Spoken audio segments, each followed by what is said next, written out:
하루의 시작을 하는 길입니다. 오늘 함께 볼 말씀은 에베소서 3장 6절 7절 말씀, 이 중심이 되는 2절부터 7절 말씀까지 함께 보도록 하겠습니다. 너희를 위하여 내게 주신 하나님의 그 은혜의 경륜을 너희가 들었을 터이라. 곧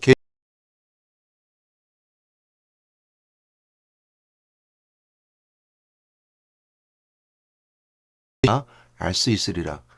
이제 그의 거룩한 사도들과 선자들에게 성령으로 나타나신 것 같이 다른 세대에서는 사람의 아들들에게 알리지 아니하셨으니 이는 이방인들이 복음으로 말미암아 그리스도 예수 안에서 함께 상속자가 되고 함께 지체가 되고 함께 약속에 참여한 자가 됨이라. 이 복음을 위하여 그의 능력이 역사하시는 대로 내게 주신 하나님의 은혜의 선물을 따라 내가 일꾼이 되었노라. 복음을 위하여 내가 일꾼이 되었습니다. 라는 말씀의 제목을 함께 말씀 나누도록 하겠습니다. 유대인과 이제 우리 이방인이죠. 저희 같은 이런 유대인이 아닌 사람들을 비유할 때 성경에서는 참감람나무와 돌감람나무라고 표현합니다. 참감람나무는 이스라엘 백성들, 즉 유대인들을 말하게 되고요. 돌감람나무는 우리처럼 이방인, 유대인이 아닌 많은 온 인류의 이방인들을 말할 때 이제 돌감람나무를 표현했습니다. 그러면서 이제 접붙였다고 그러죠. 참감람나무에 돌감나무를 접붙여서 그 하나님부터 오는 그리고 참감람나무에 주셨던 하나님의 복이 바로 함께 돌감나무에게도 이제 임하게 되었다라는 표현을 쓰게 되는데요. 틀린 표현은 아닙니다. 맞는 표현이에요. 이게 구분해 볼 수 있다는 것은 맞는 것 같아요. 그리고 뿌리에서부터 같이 이제 양분을 받아서 돌감람나무가 참감람나무가 받았던 그 은혜와 복을 함께 받는다는 것에 대해서 맞습니다. 근데 저는 이제 오늘 이제 사도 바울의 입장에서 또 사도 바울의 관점에서 이 부분을 한번 생각해 보도록 하겠습니다. 이런 관점은 우리가 어떤 유익을 주냐면요. 나의 존재성, 내가 하나님과의 관계뿐만 아니라 나와 하나님 관계의 중간 사이에 있는 유대인, 또 이스라엘 백성들, 또 구약에 대해서 한번 더 깊이 묵상하게 만들어줍니다. 하나님은 이방인에게 직접 복음을 주실 수 있었음에도 불구하고 왜 중간에 구약과 또 이스라엘 백성이라는 또 유대인들이라는 어떠한 그 매개를 주셨는가? 이걸 생각해 볼 때 깊은 묵상하게 되고요. 또한 이것에 대한 우리의 삶의 신앙의 필요성과 그에 따르는 오늘 내의 그 신앙의 자세 아니면 신앙의 그 힘 이런 것들을 한번 더 볼 수 있습니다. 그랬을 때 제가 보는 그 구약은요. 하나님의 계시하심, 하나님의 계획하심이 드러나는 것이 바로 구약이고요. 또 하나 볼 수 있는 것은 뭐냐면 철저히 실패한 이스라엘을 보여주고 있습니다. 그러므로 구약은 완성이 아닙니다. 미완성입니다. 이스라엘 백성들, 즉 하나님이 선택된 이스라엘 백성들은 완성되지 못했습니다. 완전히 하나님 주신 은혜 가운데 하나님 원하는 대로 이루어지지 않았죠. 못했습니다. 그런 관점을 통해서 오늘날 우리에게 주신 은혜는 완성되지 못한 이스라엘을 통해서 하나님이 이스라엘을 통해서 하셨던 계획하심과 또한 이스라엘을 통해서 하시고자 하셨던 일들을 우리에게 분명히 밝히 알 수 있을 뿐만 아니라 우리의 인생의 삶을 살면서 하나님의 백성답게 살아갈 때, 하나님의 그 은혜 가운데 살아갈 때 우리를 넘어지게 만든 요소들, 또 우리를 신앙에서 실패하게 해야 되는 요소들을 그 구약에 나온 이스라엘 백성들이 그 거울되어서 우리와 하나님의 관계를 밝히 볼 수 있고 우리가 그 길로 떠나가지 아니하며 그 길로 빠지지 아니하며 오직 하나님이 원하셨던 그 구원의 길로 또 하나님이 원하셨던 또 우리의 복의 길로 우리를 인도해주는 어찌 보면 참고서나 우리에게 지침서가 될 수 있는 것이 구약입니다. 그런 의미에 봤을 때 신학이 예수 그리스도 오셨던 예수님의 공생의 내용이 기록된 사복음서에 대한 내용을 보게 되면요. 그것은 완성입니다. 불완전하고 완성되지 않은 미완성을 완성시킨 것이 바로 이제 예수님이 오셨던 그 마태복음, 마가, 누가, 요한복음에 기록된 사복음서의 예수 그리스도가 바로 완성입니다. 그래서 그리스도가 오신 것은 하나님이 하시고자 하는 것들이 완성되었고 그 완성된 것을 이제 사도행전과 또 그에 나오는 여러 가지 서신서들과 또한 묵시서, 계시록 같은 묵시서겠죠. 이런 것들을 통해서 완성된 그리스도를 인간의 삶의 언어라는 것은 예수 그리스도가 곧 하나님이시기 때문에 하나님의 말씀이 우리에게 오셨고 그 말씀이 우리에게 확실히 빛과 같이 보여줬다면 그 빛을 잘 설명하고 그 빛이 우리에게 어떻게 적용될 수 있으며 어떻게 이걸 구약과 비교해 봐서 실패된 것은 보완시키고 또한 그것의 실패 가운데서 성공하는 비결을 알고 되는 것. 이것이 바로 이제 사도행전 행전 외에 뒤에 이제 서신서, 묵시록까지 볼 수 있는 내용일 것입니다. 이렇게 구분해 볼 수 있다라고 생각해 볼 수 있습니다. 이러한 구분은 특별히 성경에 기록된 어떤 구분이나 신학자들이 구분이 아니라 제가 신학을 공부하고 성경을 보면서 또 바울의 관점에서 또한 바울을 통한 오늘날 나의 신앙인의 관점에서 구분해 봤을 때 구분해 보는 겁니다. 그럼 뭐 절대적인 것은 아닙니다. 다만 여러분이 이렇게 구분해 보게 되면 신앙생활에 많이 도움이 될 뿐만 아니라 오늘 본문을 잘 이해할 수 있고 이 본문을 통해서 오늘 우리의 신앙생활에 유익이 되기 때문에 이렇게 구분해 보는 겁니다. 사도 바울은 서두에 시작하면서 그런 말을 합니다. 이렇게 시작하고 있죠. 이제 1절부터 읽어보면 좋은데요. 그냥 2절부터 읽었던 것은 1절은 그렇게 서두에 말해주면서 2절부터가 이제 사도 바울이 정말 말하고자 했던 것들이거든요. 그러니까 너희를 위하여 내게 주신, 그러니까 바울에게 준 거죠. 하나님의 그 은혜의 경륜을 너희가 들었을 터이라. 그러니까 이제 에베소 교회에 보내는 서신을 통해서 사도 바울이 은혜의 경륜이라는 것은 은혜의 그 경륜이라는 것은 말 그대로 이제 순차죠. 그러니까 은혜 그 다음 오는 그 은혜가 가져오는 여러 가지 것들이라고 말할 수 있는데요. 그 은혜의 경륜을 너희가 들었을 터이라는 것처럼 사도 바울이 예수 그리스도를 만나고 이방인의 사도로 세워진 것에 대해서 들었을 것이라는 겁니다. 그리고 사도 바울이 그리스도의 복음을 전한 자 또한 이 에베소 교회 성도들이 들었던 것은 오늘날 우리가 들었던 것과 동일합니다. 무엇을 들었을까 한다면 예수 믿는 자를 핍박하던 사울이죠. 사울이 바울 되기 전 사울이 예수 그리스도를 다메섹 도상에서 다마스쿠스 오늘날 다마스쿠스에서 예수 그리스도를 만나고 난 다음에 변화된 거고 변화된 그 사울이 사역자로 세워지겠다는 것의 내용입니다. 그리고 하나님의 일꾼을 세워졌다는 것이 바로 이제 에베소 교회가 들었던 것이고 오늘날 우리가 들었던 동일한 내용입니다. 이 설명을 주면서 사도 바울의 내용을 설명하는 본인이 이런 사람이었습니다. 3절 말씀에 보게 되면 곧 계시로 내게 비밀을 알게 하신 것은 내가 먼저 간단히 기록과 같으니 그러니까 계시 하나님의 비밀이죠. 그 비밀 계시는 비밀과 같아서 다 알려주는 것이 아니라 정말 특별한 사람들에게 선택된 사람들에게 알려주는 것이 바로 이제 계시입니다. 이걸 특별 계시라고 그러죠. 물론 일반 계시도 있습니다.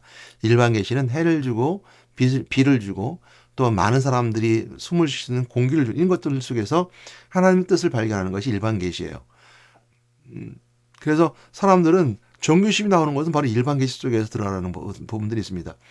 뭐 공기를 마시면서 내가 죽지 않고 살 수 있는 건 공기를 마시는 거구나. 이거는 어찌 어떤 뜻이 있는 거야라고 생각하는 깨달음. 이것이 종교성이죠. 일반 계시 속에서 종교성은 이제 드러나게 됩니다. 그것은 인간의 마음속에 있는 하나님의 속성이 들어있기 때문이고요.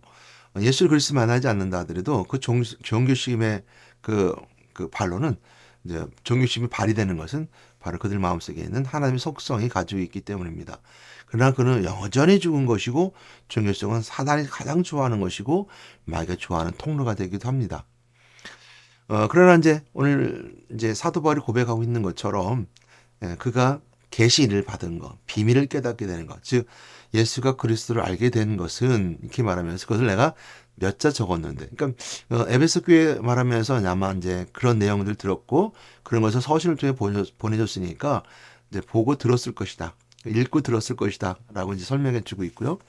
그래서 이 말씀을 접근을 사도 바울은 그리스도의 계시를 알게 된 것, 그것은 비밀과 같은 것인데 그 비밀을 깨닫게 됐는데 그 비밀이 무엇이냐? 그 비밀이 복음이다. 라는 거고요. 그 비밀은 하나님이 우리에게 주신 비밀입니다. 그러니까 아무나 다 알 수 있는 것이 아니라 오직 믿음으로만 통한 알 수 있는 겁니다. 원래 우리에게 그 비밀은 믿음으로만 통해 알 수 있는 거예요. 그러니까 어떤 비밀스러운 것이 있고 비밀의 잠금 장치가 있는데 그것을 열지 못하면 재미가 없습니다. 열지 못하면 은혜가 안 되는 것이고요. 그걸 열 수 있는 비밀은 자, 믿는 것인데 누구를 믿느냐. 그러니까 그리스도를 믿는 그 그리스도로 열쇠를 열릴 수 있는 겁니다. 그리스도라는 뜻은 선지자, 제사, 왕이라고 하는 그 직분의 뜻을 가지고 있습니다. 그러니까 그리스도는 구원자라는 뜻이 있고 구원자로서 우리에게 하셨던 세 가지 있는데 그것이 바로 첫 번째 하나님 만나는 길을 열어주었어요. 그러니까 죽은 영이 산 영이 바뀌는 하나님 만나는. 그래서 산 영으로 바뀌기 위해서 먼저 내 죽은 영이 죄를 용서받기 때문에 하나님께 용서받은 그리스도의 보혈 피로 용서받고 하나님 만나게 됐다는 것이고요. 또 하나님 만나니까 부활하신 그리스도의 권세, 왕의 권세가 우리가 있으니까 왕의 권세를 선포할 수 있는 것. 인생의 때 삶을 승리할 수 있는 세 가지. 인생도 구원받고 영생으로서 구원받을 수 있는 그 비결, 바로 세 가지 직분, 우리에게 하신 일입니다. 직분은 우리에게 인류를 위해서 하신 일이고 우리에게 하신 일이죠. 이것이 비밀인데요. 이 비밀을 아는 사람은, 그냥 아는 것으로 끝나는 사람은 그 비밀의 의미를 깨닫지 못하고 그 비밀의 문을 비밀의 근거를 열었다 할 수 없습니다. 알 수는 있어요. 그러나 믿어지지 아니하면, 그러니까 하나님 만나는 것에 대해서 내가 믿어지지 아니하면 알므로 끝나고 지식으로 끝나버리는 거죠. 지혜가 될 수 있는 비결은 믿음으로 하나님의 뜻을 발견하게 될 때 지혜가 되는 것이고 그것이 믿음을 통해서 그 문을 열 수 있는 거예요. 그러니까 우리가 그리스도의 세 가지 직분처럼 그것을 알고 믿어지게 될 때 그 문은 열리게 되어 있습니다. 이걸 설명해 주고 싶었던 거예요. 이것이 복음이라는 거예요. 그러니까 사도 바울은 그 열쇠를 열었고 열쇠를 비밀의 문을 열었고 그 비밀을 알았는데 그 비밀은 무엇이더냐라고 말하면서 그 비밀을 전하는 복음의 일꾼을 나는 이제 부르심을 받았고 복음의 일꾼이 되었다라고 이제 우리에게도 동일하게 설명해 주고 있는 내용입니다. 일꾼은 일하는 사람이죠. 그래서 비밀을 전하는 사람, 우리에게 복음을 전달해 주는 사람이 일꾼이 되었다는 것이죠. 그랬을 때 오늘 생각해 볼 수 있습니다. 그 복음의 비밀이 무엇이기에 우리에게 전하고 싶은가? 또 복음이 무엇이기에 우리에게 정말 일꾼이 되어서 그냥 우리가 쉽게 그냥 삶으로서 전해줄 수 있다고 말하지만 내가 그것에 일꾼이 되었다라고 표현할 정도로 일처럼 생각할 수 있었던가라고 생각한다면 그 복음이 가지고 있는 의미가 우리의 인생의 큰 구원이며 또한 큰 구원일 뿐만 아니라 인생의 영생의 삶이고 또 천국에서 얻는 상급이기 때문에 있습니다. 그러면서 이 복음은 그냥 이렇게 그 복음의 비밀은 그냥 이렇게 우리에게 턱하니 주어진 것이 아니라 물론 주어진 건 맞습니다. 그러나 하나님의 계획하시면 그냥 우리에게 순간적으로 일시적으로 우발적으로 생긴 것이 아니라 처음부터 있었고 그 매개가 되는 이스라엘 백성들을 통해서 그 복의 비결 또한 복음의 비결을 알려줬는데 이제는 사도 바울이 그 얘기하고 있는 거거든요. 이제는 그 사람들에게 알려주지 않았다는 거예요. 그래서 유대인들에게는 알려주지 않았다는 거예요. 유대인들이 철저히 그 비밀을 알고 있었던 비결은 뭐냐면 구약의 말씀을 보게 되면 그들의 혈통입니다. 오늘날 동일하게 그 혈통 속에서 그 DNA 그 유전 속에서 하나님의 속성과 하나님이 함께했던 것이 있기 때문에 그들은 철저히 하나님 속성으로 살아가요. 인생의 때는 부자로 살아가고 인생의 때는 리더대로 살아갈 수 있습니다. 인생의 복이기 때문이죠. 이스라엘 백성들은 철저하게 인생의 복을 받기 원했고 하나님은 구약에서 이스라엘 백성들을 그 주변 국가들 또 아니면 이스라엘 백성을 태동되면서 끊임없이 그들을 보호하시고 인도하시고 함께 하시는 삶으로 함께 하셨어요. 그렇기 때문에 그런 DNA 속에 있었기 때문에 그들은 오늘날에는 유대인들이 처럼 이제 가자지구 이스라엘이 뭐 친구하고 큰 부자가 될 수 있고 유대인들이 큰 부를 모으고 이렇게 될 수 있었던 비결은 그들은 하나님의 사람으로 살고자 노력했고 그 믿음이 아주 철저하기 때문입니다. 그러니까 이스라엘 백성들의 하나님의 믿음은 아주 대단한 거죠. 심지어 국가적이기 때문이죠. 그리고 그들의 백성이기 때문에. 그래서 이스라엘 백성들은 사실은 나라가 없었어요. 그죠? 우리가 아는 이제 신약 성경에서 나라가 없어서 로마에 속국이 있었을 뿐만 아니라 로마로 속국이 있기 전에도 그들은 이제 나라가 없이 살았습니다. BC 721년에 이제 북쪽 이스라엘 멸망하고 BC 586년에 이제 남쪽 유다가 멸망하고 바로 바벨론으로 포로 잡혀간 다음에 와서 성전 중심으로 나라는 세워지지 않았지만 성전 중심으로 그들이 모이고 노력은 했지만 결국 성전도 다 무너집니다.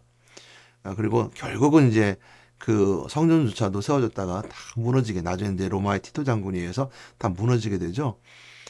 그럼에도 불구하고 이스라엘 백성들이 중심이 됐었던 것은 뭐였냐면 하나님의 백성이라는 시오니즘. 지금도 그 시오니즘이 바로 사람들이 가장 두려워하는 것 중 하나거든요. 또 그들이 핍박을 당했던 것 중 하나가 바로 시오니즘이기도 합니다. 그래서 하나님의 백성이라는 것이 철저한 그 신앙에 있었기 때문에 인생의 때에 그들이 이제 복받은 자의 인생의 복이죠. 살아갈 수 있을지 모릅니다. 그러나 하나님은 그들에게 하나님의 비밀을 더 이상 알려주지 않았다는 거예요. 그것이 바로 이제 5절 말씀을 그걸 설명해 주고 있어요. 어, 그 사도 바울, 그러니까 바울 되기 전 사울은 가말리엘 문해성이었어요. 그러니까 철저히 율법주의자였어요. 그러니까 철저히 유대주의라고 말할 수 있습니다.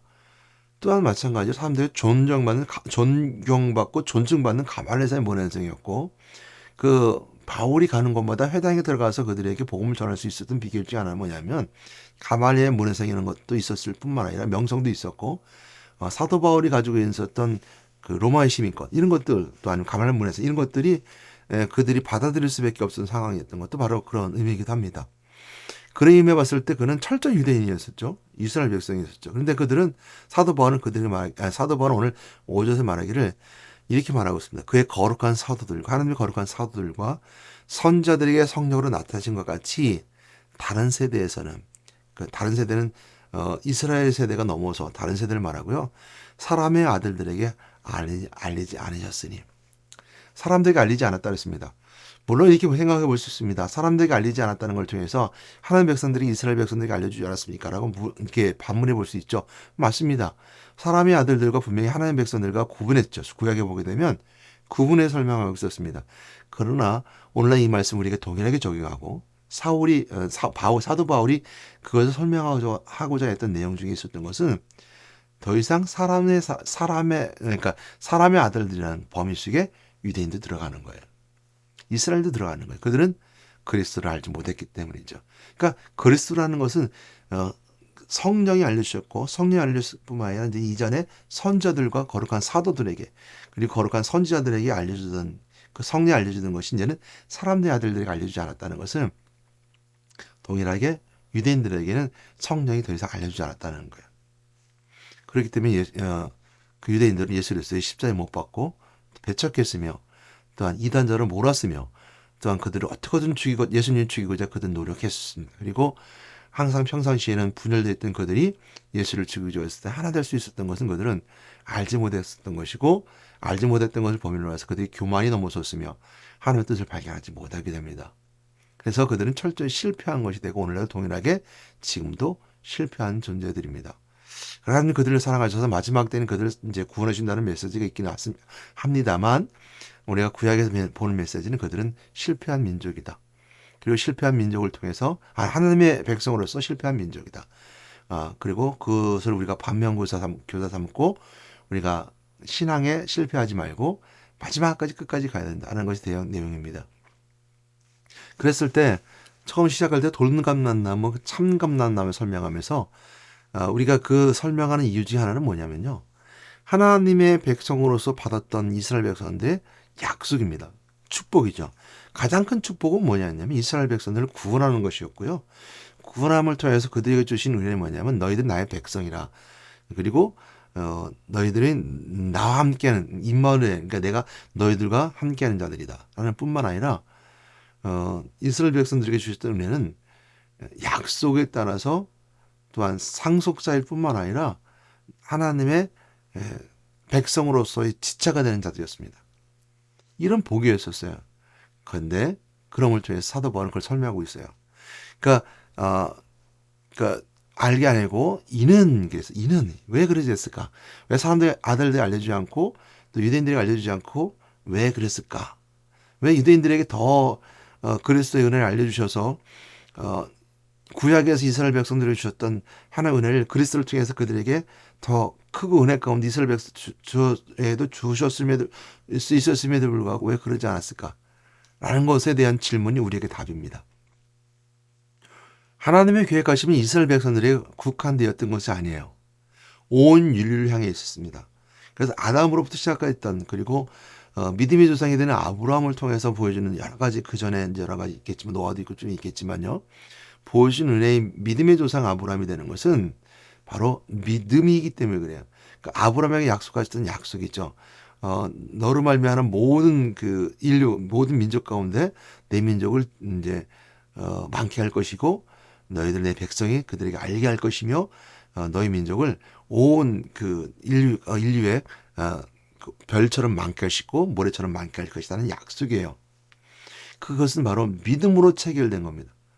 그래서 이스라엘 백성들의 혈육과 혈통으로 체결된 것이 아니라 믿음으로 체결됐기 때문에 아브라함의 약속에 따라서 있던 이스라엘 백성들은 혈육에 따라 그 자수라는 것으로 가지고 명백하게 일어 살지만 우리는 믿음을 통해서 아브라함이 줬던 그 복을 우리가 받는 거예요. 그래서 구약의 복이 우리에게 오는 것이게. 그래서 그걸 설명해 주고 있어요. 그래서 이 복음으로 말미암아 그리스도 복음이죠. 복음으로 말미암아 그리스도의 말미암아 그리스도 안에서 이게죠. 그리스도 예수 그리스도 안에서 함께 상속자가 되고. 그러니까 이스라엘 백성들이었던 것은 함께라는 것은 같이 된다는 것이 말하는 건데요. 함께 하나님의 하나님 나라를 상속받는데 이스라엘은 실패한 것이죠. 우리는 실패하지 않습니다. 우리는 성공해야 되기 때문에 함께 상속자가 되는 것은 기회를 주어주는 겁니다. 그리고 함께 지체가 되고라는 것처럼 그리스도의 일을 통해서 하나님의 각자의 역할을 맡은 그 지체의 일꾼이 된다는 것이고요. 또한 함께 약속에 참여한 자가 됐다 그랬습니다. 이 세 가지를 기억하시길 바랍니다. 사도 바울은 그걸 강조하고 싶었던 거예요. 에베소 교회. 오늘 동일하게 마찬가지입니다. 우리 예수 그리스도를 믿음을 통해서 우리가 하나님께로부터 받는 복을 어디서 발견할 수 있냐면 구약에서 발견할 수 있습니다. 왜냐하면 하나님은 이스라엘 백성들 중에서 하나님의 복을 주시기도 말씀하셨고 구원을 주신다고 그랬고요. 구원이 완성되신 그리스도를 통해서 우리가 주시는 은혜의 복은 뭐냐면 하나님 나라를 상속받을 수 있는 상속자가 되는 거예요. 그러니까 누구든지 예수 그리스도를 믿는 자마다 우리의 시민권은 하늘에 있는 것이고 우리는 하나님 나라의 백성이 되는 거예요. 그러니까 천국 백성이 되는 은혜가 있습니다. 두 번째는 뭐냐면 지체가 된다 그랬어요. 지체라는 것은 내가 너와 너희들에게 벗됨으로 하나님께서 이스라엘 백성들에게 말씀하셨을 때 특별히 너희들에게 벗이라고 말하셨던 이 벗이 있었던 것처럼 오늘 우리에게 동일하게 주시는 은혜는 뭐냐면 예수 그리스도가 세상 끝날까지 내가 너희와 함께 하시라는 말씀이 있는 것처럼 임마누엘 하신다는 거예요. 항상 나와의 지체 그리스도가 예수 안에서 그래서 우리가 제가 엊그저께 봤던 말씀 중에 그 말씀을 함께 묵상해 볼 수 있는 것은 요한복음 15장 7절 말씀이죠. 너희가 내 안에 거하고 내 말이 너희 안에 거하면 이것이 이제 지체의 모습이죠. 무엇인지 원하는 대로 구하라. 그러면 너희들이 이루리라. 그러니까 너희가 내 안에 거하고 우리가 예수 그리스도 안에 거하고 내 말이 그리스도의 말씀이죠.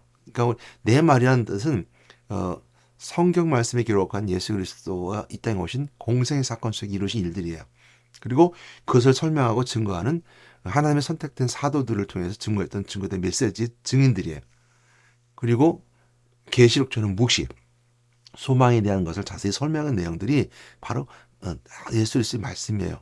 그러니까 내 말이 너희 안에 거하면 무엇인지 원하는 대로 구하라. 그러면 이루리라. 이것이 바로 이제 지체된 자의 모습의 축복입니다. 이 땅에서 우리가 하나님의 자녀요, 하나님 나의 형제요, 친구라고 말씀하셨던 것처럼 종은 주인의 일을 알지 못한다 그랬어요. 그러나 그리스도를 말미암아 내가 친구 삼는다면 친구는 그리스도에게 말씀하실 것은 아버지의 일을 내가 아는 것을 너희에게 알려주리라. 그러면서 종은 주인이 하는 것을 알지 못하지만 친구는 그 주인의 일을 알 수 있는 겁니다. 친구는 친구의 일을 알 수 있습니다.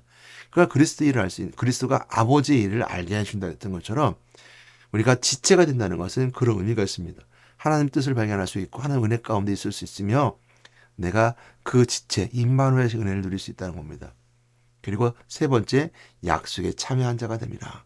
하는 것처럼 이 약속은 오늘날 우리에게 동일하게 주어진 건데 천국에 대한 약속인데 구원받은 자의 약속입니다. 약속은 무엇으로 우리가 생각할 수 있냐면 구원은 이루신 거예요. 예수 그리스도가 이루신 거예요. 그런 변함이 없습니다. 그래서 구원을 붙잡는 자에 있어서는 하나님 우리 구원은 변함이 없어요. 그러니까 구원하신다는 말은 우리에게 있어서 하나님 나를 구원하신다는 것은 어, 아주 어렸을 때부터 뭐 모태신앙부터 아니면 언제까지 다 이루시고자 했던 하나님이 이루신 거예요. 약속이에요. 그는 약속이 아니라 그는 이루신 거예요. 이루고 우리가 뭐 이루고 안 이루고 따질 게 없어요. 이루신 것이고 다만 우리가 믿음을 가지고 이루심을 얻는 거예요.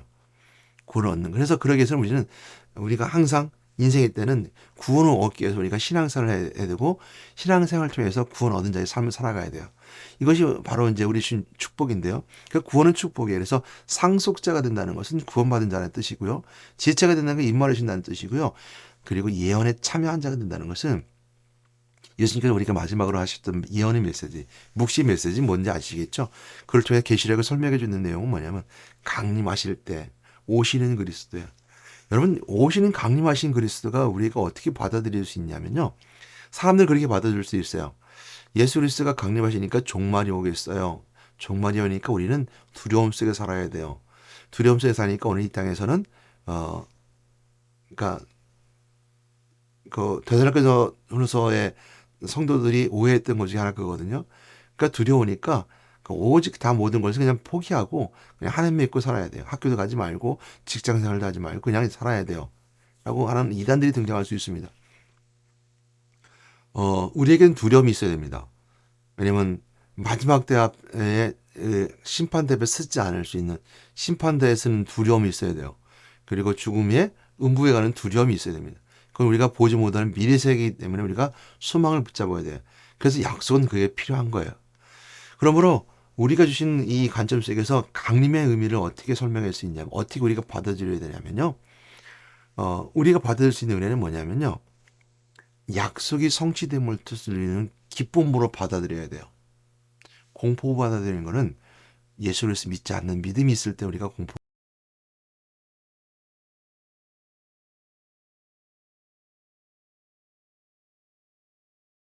확신을 받아들이면 기쁨으로 받아들여야 되는 거예요. 예를 들어서 아버지가 이제 제가 어렸을 때 아버지가 돌아와서 아버지가 출장 가는데 돌아올 때 내가 너에게 돌아오면 어, 선물을 가져올까 가져다 줄게 라고 약속하지 않으셨어요. 그러나 아버지가 항상 올 때 되면 선물을 가져왔기 때문에 아버지 출장 간다 그러면 간 다음에 올 때를 기다리는 거예요. 아버지를 믿으면 선물을 가져올 거라는 믿음을 가지고 기다리는 것처럼 그리고 아버지 출장에 돌아오면 어떻게 해요? 정말 기쁨으로 버선발을 맞아 아이들이 신발도 신채 나가서 반기죠. 그래서 아버지를 반기는 것보다는 선물을 반길 수 있다. 하지만 이 비유가 될 수 있을지 모르겠지만 기쁨을 비유하기 위해서 이렇게 설명하고 있는 거죠. 그랬을 때 우리가 다시 오신다라는 것은 우리에게 기쁨이에요. 불신자들에게는 불행이고 두려움이 공포지만 다신 이 예수 그리스도가 오신다는 건 우리의 기쁨이에요. 다만 거기에 우리에게서 약속이라는 의미를 가질 수 있는 것이고요. 약속은 우리에게 그처럼 기쁨으로 받아들일 수 있어요. 그 다음에 오신 후에 우리가 함께 혼잔치가 벌어지게 되고 함께 천년왕국이 이르게 되고 새하늘과 새 땅에 들어가 심판받지 않고 들어가는 것이 약속이에요. 약속을 믿는 자들에게는 인생의 때에 삶을 살 때 이때 항상 기쁨으로 살 수 있어요. 어떤 어려움도 고통도 이길 수 있어요. 인생은 고통입니다. 문제 없는 사람은 없습니다. 문제 있고 고통 가운데 있어요. 그러나 우리가 이 땅에서 우리가 인생의 때 두려움 속에 살아갈 수 있는 것은 뭐냐면 그날이 그날이 다가올수록 그러니까 나팔 재앙 또 대접 재앙 이런 재앙이 올수록 세상은 기근이 있고 전쟁이 있고 또한 역병이 일어나게 되고 지진이 일어나게 되고 이런 다양한 것들이 징조로 일어나기 때문에 인생의 때 우리가 고통당할 수 있어요. 고난당할 수 있고 어려움 당할 수 있어요. 그거에 대한 우리의 두려움은 항상 있어야 되는 것이죠. 인생의 때는 그리고 항상 그것을 맞이했을 때 그 내 믿음이 흔들릴까 봐에 대한 두려움이 있어야 돼요. 믿음의 확신이 없을까 봐 두려움. 오늘 당장 오는데 내 마음에 믿음이 흔들릴 수 있잖아요. 제가 어제도 그걸 말씀드렸지만 팡사가 얘기했을 때 그런 얘기 했었다고 그랬죠. 인간은 갈대입니다. 갈대는 흔들립니다. 그러나 인생의 마음은 갈대처럼 흔들립니다. 그러나 사람은 생각하는 갈대입니다. 이 말을 해요. 그것은 뭐냐면 마음이 막 흔들리지만 생각한대요. 그러니까 확신이 있고 내 마음속에 은혜가 있으면 확신 가운데 지킬 수 있는 이것이 우리 사람의 모습이에요. 그러나 생각이 없고 확신이 없으면 마음이 흔들려서 넘어지기 때문에 이것에 대한 두려움이 있어야 되는 거예요. 그러나 기본적으로 약속을 붙잡은 사람은 기쁨이 우선이 되는 것이고요. 거기에 대한 약속에 대한 성취의 은혜를, 그래서 주 예수의 오시옵소서라고 말할 수 있는 것은 기쁨이 빨리 왔으면 좋겠습니다. 이것이죠. 인생이 항상 힘들고 어려우니까 기쁨이 빨리 왔으면 좋겠습니다. 이렇게 세 가지를 말합니다. 그러니까 약속에 대해서. 그래서 세 가지: 상속자, 지체, 그다음에 약속에 참여한 자가 됩니다. 이렇게 말씀하시면서 사도 바울이 거기에서 한 가지 더 붙이는 게 있어요. 그것이 오늘 본문 말씀과 오늘 제목과 연결되는데요. 이 복음을 위해서 이렇게 말합니다. 여러분 꼭 7절 말씀 붙잡는 여러분 되시기 바랍니다. 여러분들이 그 복음의 비밀을 깨달았다면 복음의 일꾼을 세워줘야 돼요. 그것이 바로 사도 바울이 했던 일이고 우리가 동일하게 이 말씀을 주시는 은혜입니다. 복음의 일꾼이 되는데 그 복음의 일꾼은 그냥 되는 게 아니라 사도 바울이 지금 설명해주고 있는데요. 에베소 교회 성도들에게도 마찬가지예요. 여러분들 복음의 일꾼이 되기 원합니다. 라고 말하면서 사도 바울의 그 이제 일꾼의 그 어떤 그 계기, 또 일꾼이 되는 그 힘이 어디서 왔느냐라고 설명했을 때 이렇게 설명하고 있는 것이 바로 7절 말씀이에요. 이 복음을 위하여, 이렇게 말합니다. 이 복음을 위하여 그의 능력이 역사하는 대로. 이게 중요해요.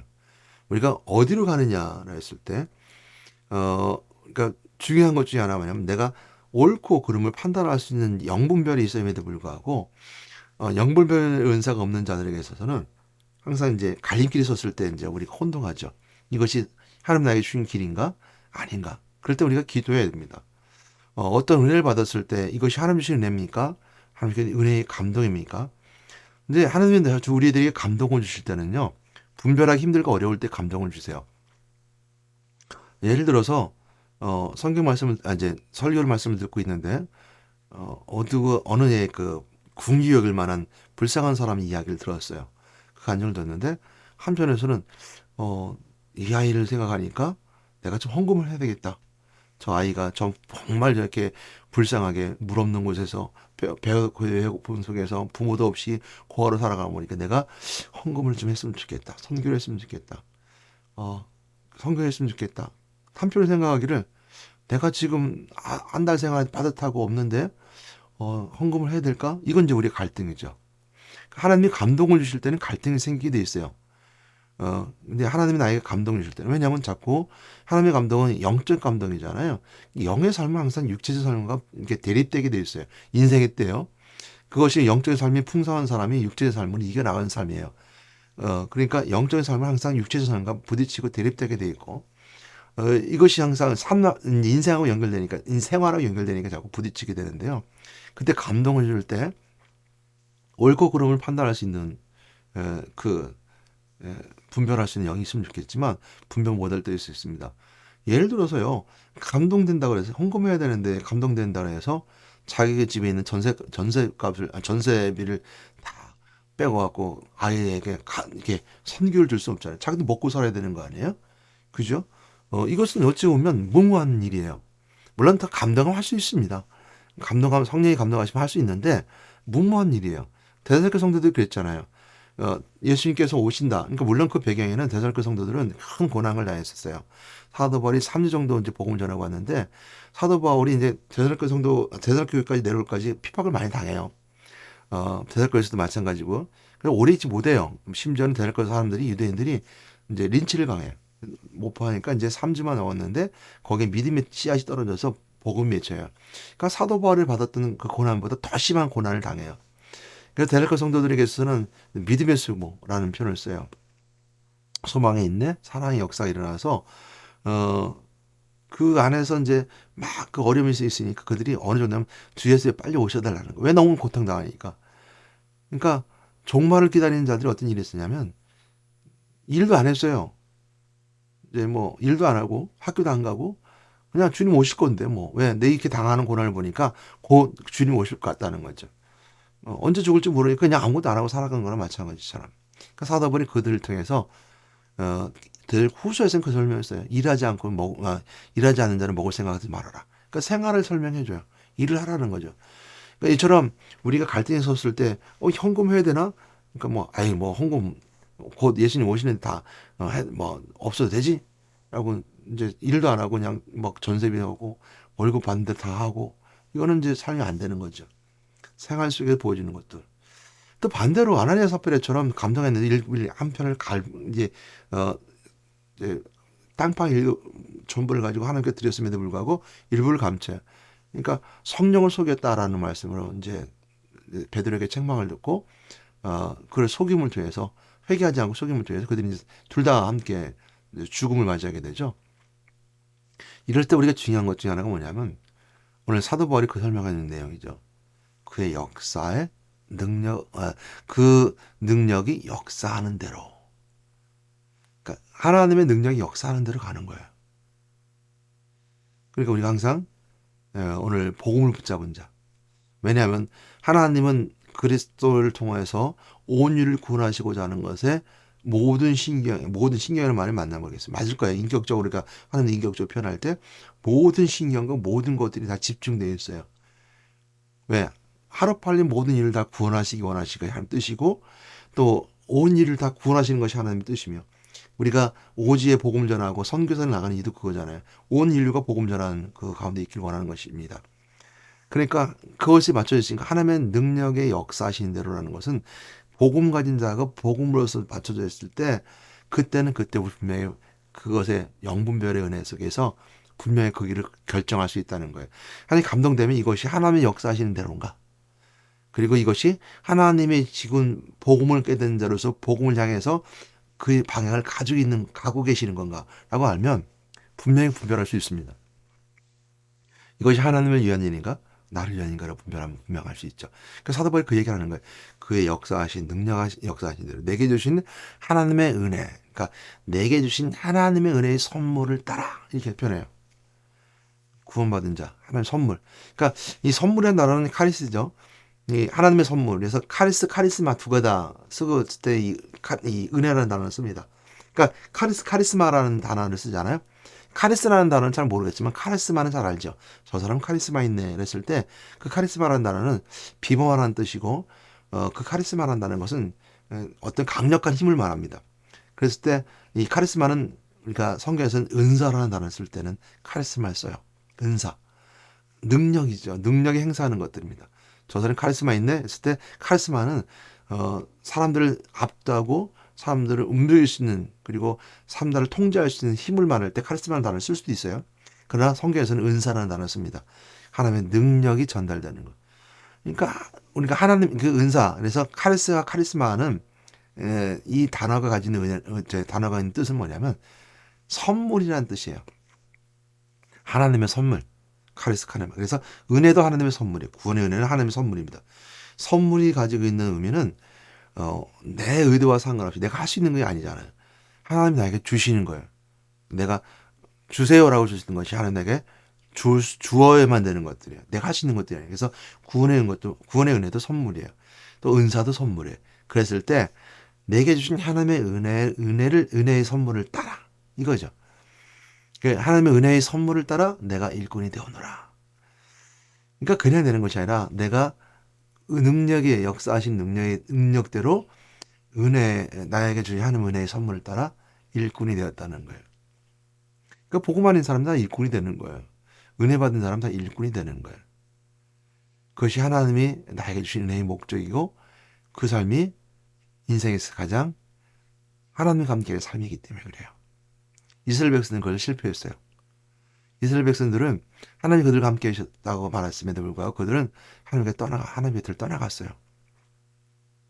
하나님의 곁을 떠남을 통해서 인생의 축복 가운데 이처럼 불을 이루고 삶을 살아갔을지 모르겠지만 영생의 삶을 실패했어요. 그러므로 우리는 인생의 때도 복을 받고 영생의 때도 복을 받을 수 있는 비결은 하나님과 함께하는 삶이에요. 그러니까 하나님과 함께하는 삶이라면 하나님이 하신 일을 하나님이 하시는 일을 우리가 은혜를 가지고 따라가는 거예요. 능력대로 이끌림 받는 거예요. 그러면 인생의 때 축복일 뿐만 아니라 영생의 때도 축복입니다. 요목 55년 7절 말씀 다시 한번 제가 17절 말씀 생각해 보게 될 때 너희가 내 안에 거하고 내 말이 너희 안에 거하면 무엇이 원하는지 구하라. 그러면 주시리라. 너희가 내 안에 건다는 것은 우리가 하나님 안에 거한다는 거. 하나님의 일꾼의 이제 일에 거한다는 것이고요. 하나님 속성에 하나님의 뜻에 들어간다는 것이고, 그리고 하나님 말씀에 땅까지 내 증인이 되리라는 말씀 내 안에 거하면 무엇이 원하는 대로 구하래요. 주신다 그랬습니다. 일하는 소여에 멍해를 매지 말라 그랬어요.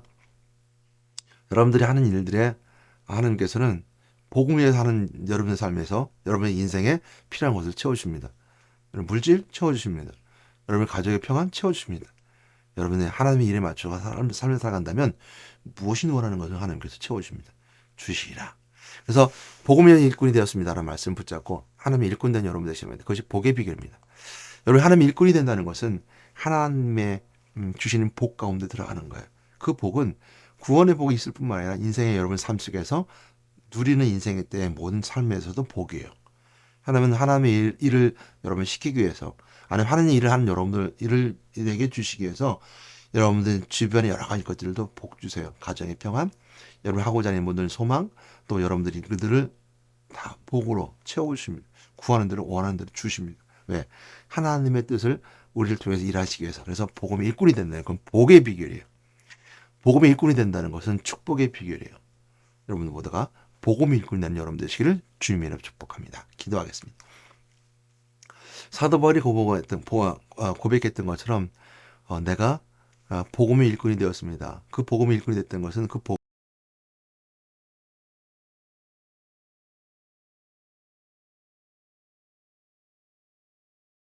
되었으며, 그 복음에 실패한 이스라엘 백성들 같지 않고 우리에게 알려진 성령의 은혜에 따라 하나님의 역사심이 따라 내가 순종하오니 순종한 자의 축복을 함께 주시고, 내게 주신 하나님의 은혜의 선물에 따라 그 일을 감당하는 은혜에 저희들 함께 해주시옵소서.